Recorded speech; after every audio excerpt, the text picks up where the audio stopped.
부부싸움의 기술 10계명. 많은 부부가 싸움 자체를 관계의 실패로 받아들입니다. 우리는 왜 이렇게 자주 싸울까? 잘 맞지 않는 건 아닐까? 라는 불안이 싸움 이유를 더 고통스럽게 만들죠. 그러나 갈등 심리학자들은 오히려 반대의 이야기를 합니다. 갈등이 없는 관계는 두 사람이 진정으로 만나고 있지 않다는 신호일 수 있다고요. 싸움은 두 개의 다른 우주가 하나의 공간에서 부딪히는 자연스러운 현상입니다. 문제는 싸우느냐 싸우지 않느냐가 아니라 어떻게 싸우느냐입니다. 아래의 10계명은 갈등을 파국으로 이끄는 나쁜 싸움의 습관을 끊고 오히려 두 사람을 더 단단하게 연결하는 싸움의 기술을 담고 있습니다. 갈등이 없는 관계는 오히려 두 사람이 진정으로 만나고 있지 않다는 신호일 수 있으며 중요한 것은 어떻게 싸우느냐입니다. 갈등을 파국으로 이끄는 습관을 끊고 두 사람을 더 단단하게 연결해주는 부부싸움의 기술 10계명은 다음과 같습니다. 여러분, 만약 여러분과 파트너가 진짜 단 한 번도 안 싸운다면 그건 아마도 두 사람의 관계에 심각한 적신호가 켜졌다는 뜻일 겁니다. 보통 우리는 잔잔한 호수처럼 갈등이 아예 없는 상태를 완벽하고 건강한 관계라고 믿잖아요. 네, 사실 많은 분들이 그렇게 생각하시죠? 그렇죠. 그래서 치약 짜는 방식이나 리모컨 위치 같은 진짜 사소한 일로 한바탕 언성을 높이고 나면 우리는 왜 이렇게 안 맞을까? 우리 관계는 실패한 걸까? 막 이렇게 자책하게 되거든요. 맞아요. 그런데 오늘 저희가 살펴볼 갈등 심리학자들의 분석 자료를 보면 우리의 이런 일반적인 상식을 완전히 뒤집어 버립니다. 관계에 갈등이 없다는 건 평화로운 게 아니라 오히려 두 사람이 진정으로 만나고 있지 않다는? 그러니까 서로를 아주 깊이 회피하고 있다는 증거일 수 있다는 거죠. 와, 회피하고 있다는 증거다. 진짜 놀라운 통찰이네요. 그러니까 갈등은 관계의 결함이 아니라 완전히 다른 환경에서 자라온 두 개의 우주가 부딪힐 때 생기는 당연한 마찰열이라는 거잖아요. 네, 지극히 자연스러운 물리적, 심리적 현상인 거죠. 좋습니다. 그래서 오늘 이 시간의 미션은 아주 명확합니다. 우리가 다뤄볼 핵심 자료가 바로 부부싸움의 기술 10계명인데요. 앞으로 어떻게 하면 안 싸울까를 고민하는 게 아닙니다. 안 싸우고 버틸 재간은 없으니까요. 그럼요. 평생 부대끼며 사는데 안 싸울 수는 없죠. 네. 그래서 우리의 미션은 관계를 파국으로 몰고 가는 파괴적인 습관을 끊어내고 갈등을 겪은 후에 오히려 두 사람을 더 단단하게 연결해주는 어떻게 잘 싸울 것인가? 그 메커니즘을 파헤쳐보는 겁니다. 아주 기대가 되는데요. 갈등을 피할 수 없다면 그 갈등을 다루는 기술 자체를 우리가 연마해야 하니까요. 맞습니다. 그래서 자료를 보니까 가장 먼저 들여다봐야 할 게 갈등이 점화되는 그 찰나의 순간이더라고요. 바로 우리의 몸과 환경에서 일어나는 물리적 통제 부분입니다. 네, 이게 1계명, 4계명, 6계명에 해당하는 내용이죠. 좋아요. 이 부분을 좀 자세히 풀어보죠. 싸움이 시작될 때 가장 먼저 통제해야 할 것으로 목소리의 톤을 꼽더라고요. 상대방이 소프라노처럼 막 날카롭게 나오면 나는 베이스나 알토로 목소리를 확 깔아라 이건데 사실 화가 나면 나도 모르게 목소리가 막 커지잖아요. 그렇죠.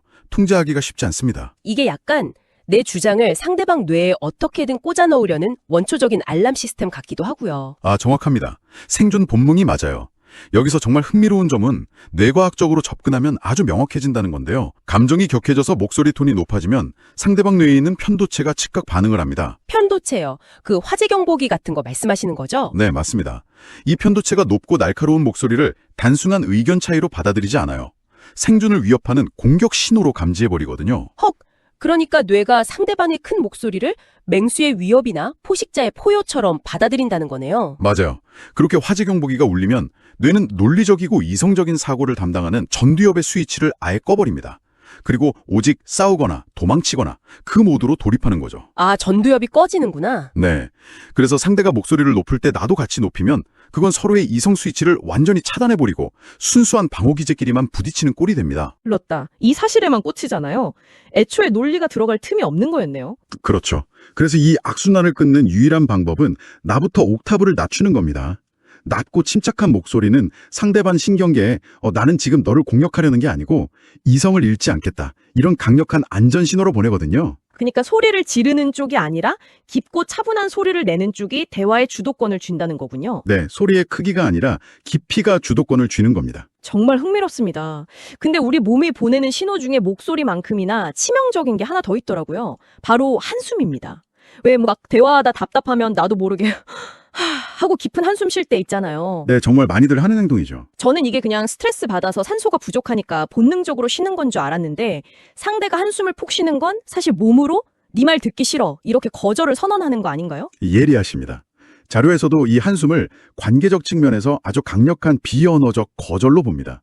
인간은 언어보다 몸의 언어를 먼저 해독하도록 진화했거든요. 아, 몸의 언어를 먼저 읽는군요. 네, 상대방이 눈을 피하거나 팔짱을 끼거나 특히 보란 듯이 땅이 꺼져라 한숨을 쉬면 그건 네 말은 더 이상 들을 가치가 없어. 대화 포기할래. 라는 경멸과 단절의 신호로 해석됩니다. 와, 말로는 알았어, 해봐 하면서 몸으로는 완전 거대한 철벽을 치고 있는 거네요. 맞아요. 그래서 감정이 차오를 때 제자리에서 한숨만 쉬지 말고 차라리 물리적으로 몸을 움직이라고 권하는 겁니다. 일어나서 물을 마시거나 스트레칭을 해서 신체 긴장을 풀어주는 거죠. 자율신경계가 안정을 찾아야 꺼진 전두엽이 다시 돌아오니까요. 정확합니다. 몸 상태를 리셋하는 거죠. 알겠습니다. 그리고 이 물리적 환경과 관련해서 절대 잊으면 안 되는 아주 중요한 장소 규칙이 있죠. 바로 관중이 있는 무대, 특히 자녀들 앞에서는 절대 싸우지 말라는 지적입니다. 네, 이건 정말 그 심각성을 확장해서 봐야 합니다. 어른들한테야 흔한 부부싸움이지만 아이들 시선에선 완전히 다르거든요.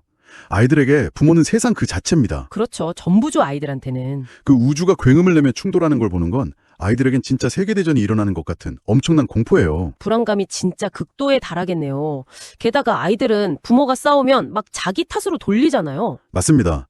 인지 발달이 덜 된 아이들은 세상이 자기를 중심으로 돌아간다고 믿어서 내가 장난감 안 치워서 싸우시나 보다 하고 왜곡된 죄책감을 가져. 더 심각한 건 불행의 유전자를 전이한다는 겁니다. 불행의 유전자 전이요? 그건 어떤 의미인가요? 고함치고 물건 던지는 부모를 보고 자란 아이는 나중에 커서 갈등을 겪을 때 건강하게 조율하는 법을 모릅니다. 소리 지르고 분노를 표출하는 게 유일한 해결책이라고 무의식 중에 배워버리는 거죠. 진짜 끔찍하네요. 갈등 해결에 아주 잘못된 매뉴얼을 그대로 물려주는 거잖아요. 무슨 일이 있어도 아이들이 볼 수 없는 단둘만 있는 공간에서 해결해야겠습니다. 네, 그게 아이의 정서를 지키는 최소한의 방어선입니다. 자, 이렇게 몸과 환경을 통제했다면 이제 여기서부터 진짜 흥미로워지는데요. 본격적으로 주고받는 말의 규칙, 대화의 교전 수칙을 다뤄볼 차례입니다. 5계명, 7계명, 9계명 내용이죠. 네, 저는 이 진흙탕 싸움을 만드는 가장 흔한 함정, 바로 과거 끌어오기가 너무 와닿았어요. 자료에선 이걸 동시상영이라고 아주 기가 막히게 비유했더라고요. 네, 부부싸움 전개 과정을 보면 아주 딱 들어맞는 비유죠. 시작은 진짜 사소하잖아요. 왜 물컵을 식탁에 그냥 둬? 이랬는데 상대방이 변명하면 뜬금없이 생각해보니 너 3년 전 내 생일에도 식동 예약 안 했지 하고 과거를 스크린에 띄웁니다. 그러면 상대방도 가만히 있지 않죠. 맞아요. 너는 5년 전에 우리 부모님한테 어떻게 했어? 하면서 맞불을 놓거든요. 그럼 오늘 물건 문제면 날아가고 지난 10년치 서운함이 멀티플렉스 극장처럼 동시상영되는 거예요. 이거 진짜 해결이 목적이 아니라 그냥 서로 오래된 상처 들쑤시는 함정 아닌가요? 정확하게 보셨습니다. 우리가 과거를 끌어오는 이유는 심리적으로 밀린다 싶을 때 방어력을 높이고 상대를 압도하려고 무기를 마구잡이로 꺼내는 거거든요. 방어 기제군요, 결국. 네. 근데 그렇게 주제의 관역을 넓혀버리면 지금 우리가 뭘 해결하려고 대화하는지 목적을 잃어버립니다. 너는 항상 그래. 넌 변한 게 없어. 이런 비난은 상대방의 방어태세만 더 자극할 뿐이죠. 그러니까 과거 파일은 덮고 오직 오늘 지금 이 순간의 좁은 관역에만 집중해야 화살을 맞출 수 있다는 거네요. 맞습니다. 관역이 좁고 명확해야 합니다. 근데 주제를 지금 당장으로 좁힌다 해도 그걸 어떻게 꺼내느냐가 또 문제잖아요. 여기서 심리학의 아주 클래식한 무기가 등장하죠. 비난의 화살인 너 대신 내면의 고백인 나로 말하라. 네. 바로 나 전달법, 아이 메시지입니다. 이게 단순해 보여도 뇌가 처리하는 방식이 완전히 달라요. 문장의 주어가 너가 되면, 그러니까 너 때문에 화가 나잖아. 이렇게 말하면 그건 상대에게 쏘는 날카로운 공격의 화살입니다. 그럼 상대방은 본능적으로 방패를 들고 반격할 준비를 하겠네요. 그렇죠. 공감할 여유가 없어집니다. 반면에 주어를 나로 바꾸면 네가 문자에 답을 안 했을 때 나는 존중받지 못하는 것 같아 슬펐어. 이렇게 말하는 거죠. 와, 진짜 방어벽이 덜 쳐지네요. 공격이 아니라 정직한 고백이니까요. 맞아요. 나 전달법은 총구를 거두고 나의 취약한 내면을 보여주는 겁니다. 사람은 공격받으면 싸우지만 상대가 상처를 고백하면 본능적으로 연민을 느끼고 귀를 기울이게 되거든요. 진짜 마법 같네요. 아니 근데 대화하다 보면 상대방이 말도 안 되는 억지를 부리거나 오해할 때가 있잖아요.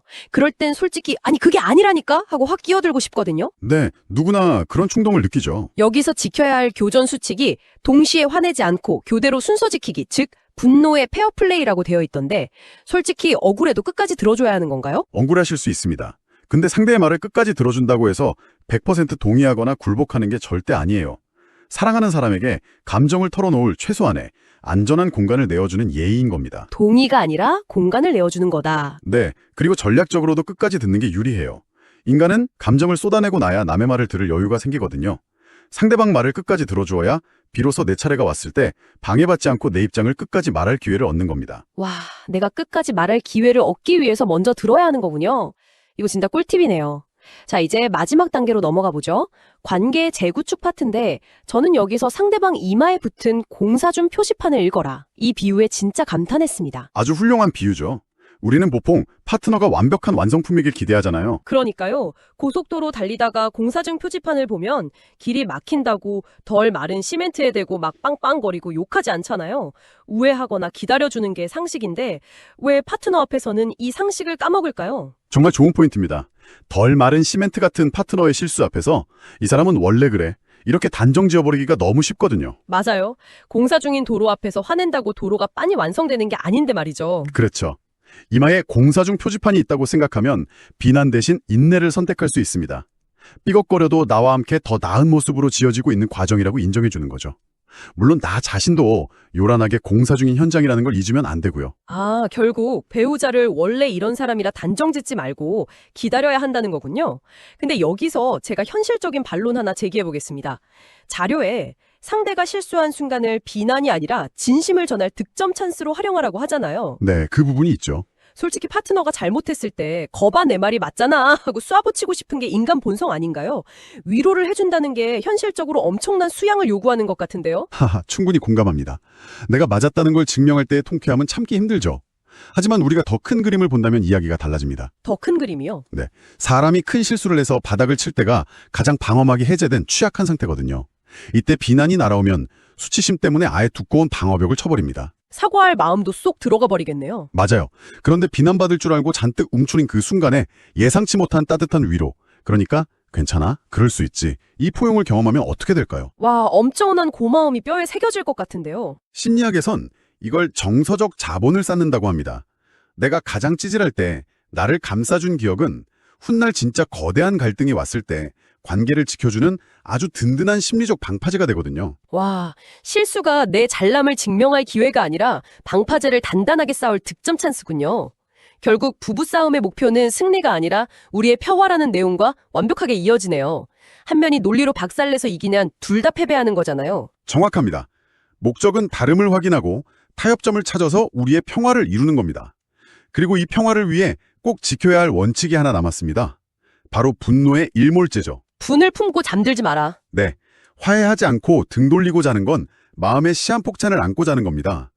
우리가 자는 동안 무의식이 낮의 감정을 재처리하는데 해결 안 된 분노는 희석되는 게 아니라 수면 중에 엄청나게 증폭되고 왜곡되거든요. 와, 자고 일어나면 뇌가 리셋되는 게 아니라 오히려 분노를 숙성시키고 있었다고요? 진짜 무섭네요. 그럼 밤새워 결론 날 때까지 끝장 토론을 해야 하나요? 아니요, 절대 아닙니다. 밤새우며 피로를 쌓는 건 이성을 마비시켜서 상황만 악화시킵니다. 여기서 말하는 화해는 완벽한 해결이 아니에요. 지금 당장은 힘드니까 자고 내일 얘기하자 하면서 가볍게 손 한번 잡아주는 정도면 충분합니다. 아, 그냥 손 잡는 것 같은 신체적 접촉이요? 네, 신체 접촉이 아주 강력합니다. 따뜻한 체온은 무의식에게 우리는 여전히 안전하게 연결되어 있다, 이 안심 신호를 주거든요.